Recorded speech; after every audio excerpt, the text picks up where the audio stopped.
World no tobacco day है। Tobacco और nicotine के गंभीर रूप से हानिकारक प्रभावों के बारे में जन जागरूकता बढ़ाने के लिए देश और विदेश दोनों जगहों में विभिन्न कार्यक्रमों का आयोजन किया जा रहा है।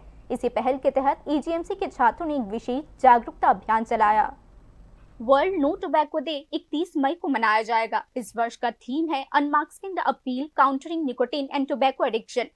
1987 से इस दिन को विश्व स्तर पर आम जनता को तंबाकू के सेवन से जुड़े गंभीर स्वास्थ्य जोखिम के बारे में शिक्षित करने के लिए मनाया जा रहा है। इस अवसर से पहले शनिवार को अगरतला गवर्नमेंट मेडिकल कॉलेज के लगभग 150 मेडिकल छात्र पश्चिमी त्रिपुरा जिले के बामोटिया ब्लॉक में स्थित बेरीमुरा गांव में घर घर जाकर तंबाकू विरोध जागरूकता अभियान चला रहे हैं।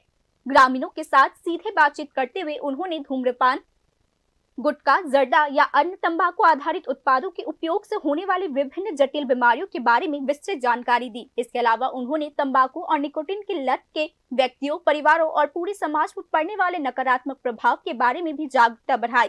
साथ ही युवा पीढ़ी से तंबाकू की लत से दूर रहने का आग्रह भी किया गया।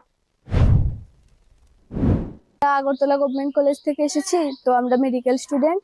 তো আমরা আজকে বিশ্ব তামাক মুক্ত দিবস, তো এই দিবসে সবাইকে যাতে তামাকটা না নেয় তার জন্য সচেতন করতে এসেছি।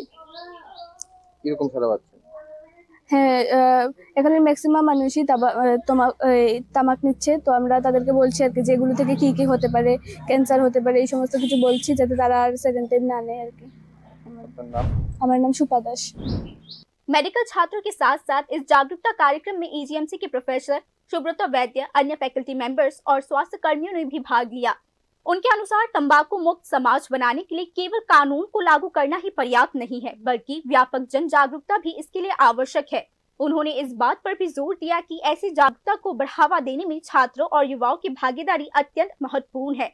स्वास्थ्य विशेषज्ञों के अनुसार तंबाकू से संबंधित बीमारियों की रोकथाम के संबंध में बढ़ती जागरूकता और व्यावहारिक बदलाव के माध्यम से ही एक स्वस्थ और सुरक्षित समाज का निर्माण संभव हो पाएगा।